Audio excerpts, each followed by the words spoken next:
Talking about our friends today, children. Josie was large, brown eyes, and at least 1,000,000 freckles across her face. She's tall and gangly and is always chewing on her hair.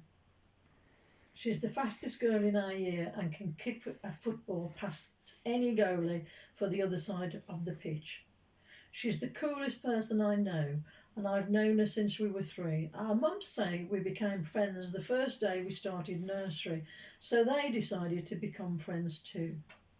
I don't really remember much about myself at that age, but Josie is in all my school memories. We even got our first detention together last year, all because of a hamster called Herbert.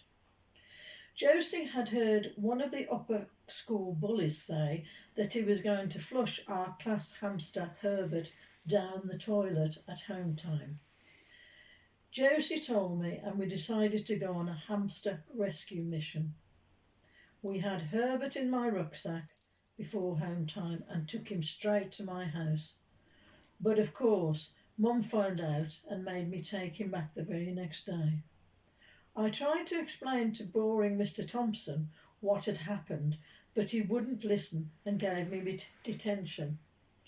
And even though she didn't have to, Josie stood up and said she helped to steal Herbert too, just so we could do detention together. You know a friend's a best friend when they're willing to sit in detention with you. Michael has the neatest, puffiest afro out of all the boys in our year. Most people think he's weird, but not us. His glasses are always broken and his shoelaces are never done right, so he's always tripping up or bumping into things when he walks. But we're all used to it now, and we never notice. He's mostly quiet when he does say something. Grown-ups usually look impressed and say that it's ingenious or insightful, or use other strange words beginning with in. I don't know what they mean. I guess they mean he's clever. Grown-ups always like coming up with long words for simple things. Michael gets made fun of a lot because he can't run fast or kick a ball in a straight line, but he doesn't care. I wouldn't care either if I was as rich as him. His dad is a professor and his mum is a lawyer, and because they're always busy, they buy him all the latest gadgets and books and the coolest new games. When we went to his house last year for the birthday party, we saw his room for the first time. It looks like the inside of a toy store. I think it must be easier not to care about what people think when you've got that many toys in your life. Josie and Michael are always competing with each other to see who can get the most gold stars and A's in class. Michael is the best at history and Josie is the best at maths. I'm better at reading and spelling than both of them, especially Josie. She hates reading and never ever reads anything outside class. She says she doesn't have an imagination, so there's no point reading books. I find that strange because how can anyone not have an imagination? I think she must have had one when she was younger, but it was knocked out of her when she fell off her bike last summer. Mum says people without imagination are dead inside. I don't think Josie is dead anywhere. She talks too much. Having 3 best friends can make school seem like the best place to be, even on the most boring day. Although this year school became a whole lot more fun, and that's because our new teacher, Mrs. Khan has extra bouncy hair and always smells of strawberry jam, which is much better than smelling of old socks like Mr. Thompson used to do. She's new to the school and extra clever, much cleverer than Mr. Thompson ever was, and she gives us prizes on Fridays when we're all good. No other teacher has ever done that.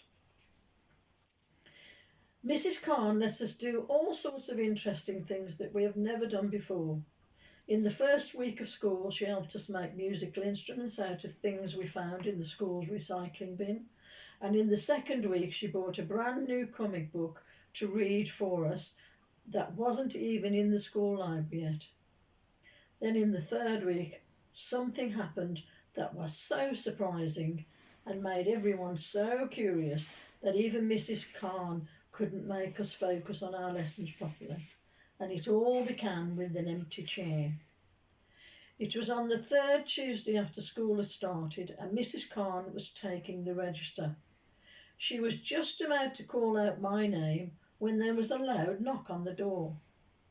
Usually when there's a door that's knocking, it's just someone from another class bringing a note, so no one really pays any attention. But this time it was Mrs. Sanders, the head. Mrs. Sanders always wears her hair in exactly the same way and peers over her glasses whenever she talks to anyone. Everyone is scared of her because she gives detention. She just doesn't make you sit in a room. She makes you memorise long words from the dictionary and doesn't let you leave until you've learnt them all by heart. The meaning and the spelling. I've even heard of lower grades being stuck in detention for hours because they had to learn words that were so long as this page. So when we saw that it was Mrs. Sanders at the door, we all fell silent. She looked very serious as she walked up to Mrs. Khan, and we all wondered who was in trouble.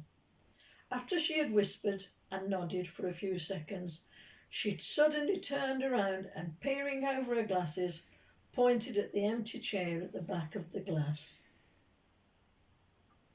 All of us turned around to have a look at the empty chair. This was the chair.